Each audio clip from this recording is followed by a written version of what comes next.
رابطہ کرنے کی کوشش کر رہا تھا، لیکن باہر طوفانی بارش کی وجہ سے نیٹ ورک کے مسائل آ رہے تھے۔ ڈاکٹر کا فون نہیں لگ رہا اور طوفان کی وجہ سے گاڑی نکالنا بھی مشکل ہے۔ شامیر نے غصے سے فون صوفے پر پھینکتے ہوئے کہا۔ اس کی پیشانی پر پریشانی کی شکنیں مزید گہری ہو گئی۔ آپ پریشان نہ ہو، میں اس کا بخار اتارنے کی کوشش کر رہی ہوں، بس آپ تھوڑا حوصلہ رکھیں۔ میرم نے بغیر شامیر کی طرف دیکھے انتہائی مہارت اور ممتا سے اس کی پٹیاں بدلتے ہوئے دھیمے لہجے میں کہا۔ شامیر خاموشی سے بستر کے پاس بیٹھ گیا اور میرم کی ان انتھک کوششوں کو دیکھنے لگا جو وہ پچھلے 2 گھنٹوں سے مسلسل کر رہے تھے۔ صبح کے 4 بج چکی تھی اور بارش کا زور اب کچھ کم ہو چکا تھا۔ جب اذہان کا بخار آہستہ آہستہ کم ہونا شروع ہوا اور اس کی روتی ہوئی سانسیں ہموار ہو گئی اور وہ سکون سے سو گیا تو میرم نے ایک ٹھنڈی آہ بھری اور اپنے چہرے پر آئے ہوئے پسینے کو دوپٹے کے کونے سے صاف کیا۔ تم نے واقعی اسے سنبھال لیا؟ شامیر نے میرم کے قریب آ کر انتہائی نرم اور احسان بندانہ لہجے میں کہا۔ اس کی آنکھوں میں میرم کے لیے احترام کا جذبہ واضح تھا۔ یہ میرا فرض تھا اور میں نے کوئی احسان نہیں کیا۔ میرم نے اپنی تھکی ہوئی آنکھوں سے شامیر کی طرف دیکھتے ہوئے کہا اور بستر سے اٹھنے لگی، لیکن مسلسل بیٹھنے کی وجہ سے اس کا پیر لڑکھڑایا۔ سنبھل کر شامیر نے فوراً آگے بڑھ کر میرم کو گرنے سے بچایا اور اس کے شانے کو مضبوطی سے تھام لیا۔ میرم نے جھٹکے سے شامیر کے ہاتھ سے اپنا شانہ چھڑایا اور اسے 2 قدم پیچھے ہٹ گئی۔ ہاتھ مت لگایا کرے مجھے مسٹر شامیر، میرم نے سرخ چہرے کے ساتھ سخت لہجے میں کہا۔ میں صرف تمہیں گرنے سے بچا رہا تھا، کوئی غلط فائدہ نہیں اٹھا رہا تھا۔ شامیر نے اپنے ہاتھ پیچھے کرتے ہوئے سنجیدگی سے صفائی تھی۔ اس کے لہجے میں غصے کی جگہ عجیب سا تحیر تھا۔ آپ کی نیت جو بھی ہو، لیکن مجھے اپنی حدیں معلوم ہے اور آپ کو بھی اپنی حد یاد رکھنی چاہیے۔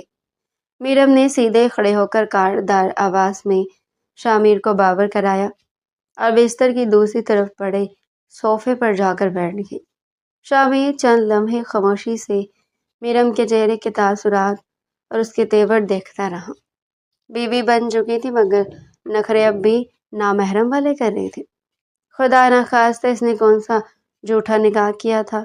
تم ایک عجیب لڑکی ہو میرم، جہاں باقی لوگ میری ایک نظر کے لیے ترستے ہیں تم مجھ سے یوں فاصلہ بنا رہی ہو۔ شامیر نے صوفے کے پاس آ کر دھیمی آواز میں کہا۔ مجھے آپ کی دولت یا آپ کی نظر سے کوئی غرض نہیں ہے شامیر صاحب، میں یہاں صرف ایک معصوم کے لیے ہوں اور جس دن وہ بڑا ہو جائے گا میں یہاں سے چلی جاؤں گی۔ اور رہی بات نکاح کی تو وہ میں نے صرف اس لیے کیا تھا کہ میں یہاں سکون سے رہ سکوں۔ اگر اس وقت آپ میرے نامحرم ہوتے تو شاید ہی میں آپ کے سامنے ایسی بیٹھی ہوتی۔ میرم نے بنا جھجک شامیر کی آنکھوں میں دیکھ کر جواب دیا۔ اس کی سنجیدگی میں ڈوبی آواز پہ شامیر کے لبوں پر ایک ہلکی سی غیر محسوس مسکراہٹ ابھری اور وہ نچلی لب کو دانتوں تلے دباتے ہوئے کمرے کی شیشے کی طرف بڑھ گیا۔ جانا اتنا آسان نہیں ہوتا جتنا تم سوچ رہی ہو میرم، شامیر نے کھڑکی سے باہر پھیلی صبح کی روشنی کو دیکھتے ہوئے خود کلامی کے انداز میں کہا، لیکن اس کی آواز میرم کے کانوں تک صاف پہنچی۔ میرم نے شامیر کی اس بات کو کوئی جواب نہیں دیا اور اذہان کے بعد جا کر بیٹھ گئے۔ جب سکون کی نیند سو رہا تھا، اتنے میں زرداج بوبا کمرے میں داخل ہوئی اور میرم کے لیے چائے کا کپ اور ناشتہ لے کر آئیں۔ آج شاہ پیلس کا ماحول معمول سے کچھ ہٹ کر تھا اور سورج کی سنہری شعاعیں بڑے سے لون پر بچھے سبزے کو چمکا رہی تھی۔ میرم نے اذہان کو نہلایا اور اسے صاف ستھرے کپڑے پہنا کر گود میں لیے نیچے ہال میں آئی، جہاں زرتاج بوا بڑی بیگم یعنی شامیر کی والدہ کی دیکھ بھال میں مصروف تھی۔ بڑی بیگم جو شدید بیماری اور اعصابی تناؤ کی وجہ سے اکثر ویل چیئر پر ہی رہتی تھی، انہوں نے جب میرم کی گود میں چہکتے ہوئے اذہان کو دیکھا تو ان کی آنکھوں میں اچانک سختی آ گئی۔ یہ کون ہے زرتاج؟ اور یہ لڑکی میرے پوتے کو یوں گود میں لیے کیوں گھوم رہی ہے؟ بڑی بیگم نے کرخت اور تحکمانہ لہجے میں پوچھا اور اپنی لاٹھی کو زمین پر مارتے ہوئے میرم کو اوپر سے نیچے تک گھورا۔ بیگم صاحبہ، یہ میرم ہے، شامیر بابا نے بچے کی خوراک اور سنبھال کے لیے ان سے نکاح کیا ہے۔ زرتاج بوبا نے ڈرتے ڈرتے وضاحت دینی چاہی، لیکن بڑی بیگم کا چہرہ غصے سے مزید سرخ ہو گیا۔ نے کہا، کون ہے؟ کون ہے یہ؟ ان کا لہجہ اپنے آپ سخت ہوا۔ جی، یہ تو میرم ہے، میرے ہی گاؤں کی ہے، انہوں نے ڈرتے ہوئے وضاحت دی۔ او گاڈ، نکاح کر لیا اس نے؟ وہ بھی اس گاؤں کی غریب اور معمولی لڑکی سے، جس کا کوئی نام و نسب نہیں ہے۔ شامیر کا دماغ خراب ہو گیا جو اس نے اپنے خاندانی وقار کو یوں داؤ پر لگا دیا۔ بڑی بیگم نے شدید نفرت سے میرم کی طرف اشارہ کرتے ہوئے کہا، جس پر میرم کے گال غیرت اور غصے سے تمتما اٹھے۔ آپ میرے خاندان یا میری ذات پر بات مت کریں محترمہ، میں یہاں اپنے کسی شوق کے تحت نہیں آئی، مجھے بلایا گیا تھا۔ اور دوسری بات، کون سا وقار؟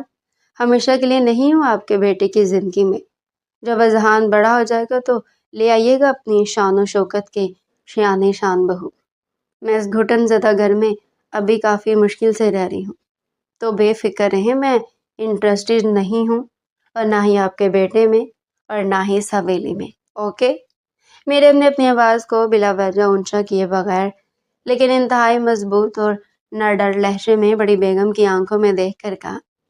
وہ عام لڑکی نہیں تھی، وہ ڈر کر بیٹھنے والوں میں سے بھی نہیں تھی، وہ اپنے قبیلے کی مضبوط لڑکی تھی، جسے سکھایا گیا تھا کہ غلط کو غلط کیسے کہنا ہے۔ تمہاری اتنی ہمت کہ تم میرے سامنے زبان چلاؤ؟ تمہیں معلوم بھی ہے کہ تم شاہ پیلس میں کھڑی ہو اور کس سے بات کر رہی ہو؟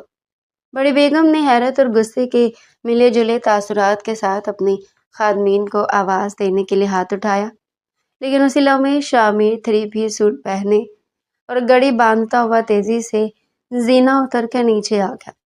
کیا ہنگامہ مچایا ہوا ہے آپ لوگوں نے صبح صبح پورے گھر میں؟ شامیر نے گمگیر اور کڑک دار آواز میں کہا، اور دونوں کے درمیان آ کر کھڑا ہو گیا۔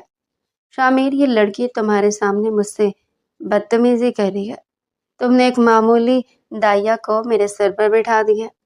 بڑی بیگم نے شامیر کو دیکھتے ہی شکایت کی، ماں جان، وہ کوئی دایا نہیں ہے، وہ میری بیوی ہے اور اس گھر کی بڑی بہو ہے، اس لیے ان سے بات کرتے ہوئے اپنے الفاظ کا انداز درست رکھے۔ شامیر نے بنا کسی لچک کے سپاٹ اور سرد لہجے میں اپنی ماں کا جواب دیا، جس سے نہ صرف بڑی بیگم بلکہ میرم بھی حیران رہ گئی۔ شامیر نے میرم کی طرف دیکھا جو اذہان کو سینے سے لگائے بالکل خاموش کھڑی تھی۔ تم اوپر اپنے کمرے میں جاؤ میرم، اور اذہان کو لے کر یہاں کھڑے ہو کر فضول باتوں کا جواب دینے کی ضرورت نہیں ہے۔ شامیر نے میرم کی طرف رخ کرتے ہوئے قدرے نرم لیکن حاکمانہ لہجے میں کہا، مجھے کسی کے سامنے صفائیاں دینے کا کوئی شوق نہیں ہے شامیر صاحب، لیکن اگر کوئی میری عزت نفس پر حملہ کرے گا تو میں خاموش نہیں رہوں گی، سمجھا دیں سب کو۔ میرم نے شامیر کی آنکھوں میں آنکھیں ڈال کر جواب دیا اور فوراً مڑ کر اوپر اپنے کمرے کی طرف بڑھ گئی۔ شامیر چند لمحے میرم کے جاتے ہوئے وجود کو دیکھتا رہا اور پھر اپنی ماں کی طرف متوجہ ہوا۔ میں نے جو فیصلہ کیا اپنے بیٹے کی زندگی بچانے کے لیے کیا، اور اس فیصلے پر مجھے کسی کی مداخلت پسند نہیں، چاہے وہ آپ ہی کیوں نہ ہو۔ شامیر نے اخلاق کے دائرے میں رہتے ہوئے اپنے موقف کو واضح کیا اور پورچ کی طرف نکل گیا، جہاں اس کی بلیک مرسڈیز تیار کھڑی تھی۔ کمرے میں پہنچ کر میرم نے اذہان کو بستر پر لٹایا اور خود کھڑکی کے پاس جا کر کھڑی ہو گئی، جہاں سے یہ شامیر کی گاڑی پیلس کے بڑے سے لوہے کے گیٹ سے باہر نکلتی ہوئی نظر آ رہی تھی۔ میرم کا دل شدید ہلا ہوا تھا، اسے اندازہ نہیں تھا کہ اس پیلس میں قدم قدم پر اس کی غیرت کا امتحان لیا جائے گا۔ دوپہر کے وقت جو پیلس میں مکمل خاموشی چھائی ہوئی تھی، اذہان کو اچانک پیٹ میں شدید درد ہوا اور وہ زور زور سے بلکنے لگا۔ میرم نے اسے بہلانے کی بہت کوشش کی، اسے دودھ پلایا، لوری سنائی، لیکن وہ کسی طور سکون میں نہیں آ رہا تھا۔ زرتاج بوبا بھی کمرے میں آئی اور طرح طرح کے مشورے دینے لگی، لیکن اس کا رونا بڑھتا ہی جا رہا تھا۔ بوبا، ڈاکٹر کو فون کریں، میرم نے گھبرا کر کہا اور اذہان کو کندھے سے لگا کر کمرے میں تیزی سے ٹہلنے لگی۔ ڈاکٹر صاحب تو شام سے پہلے نہیں آ سکتے، بابا جی شہر کی میٹنگ میں گئے ہیں، ان کا فون بھی بند آ رہا ہے، زرتاج بوبا نے پریشانی سے اپنے ہاتھ ملتے ہوئے بتایا۔ میرم نے ایک لمحہ سوچا اور پھر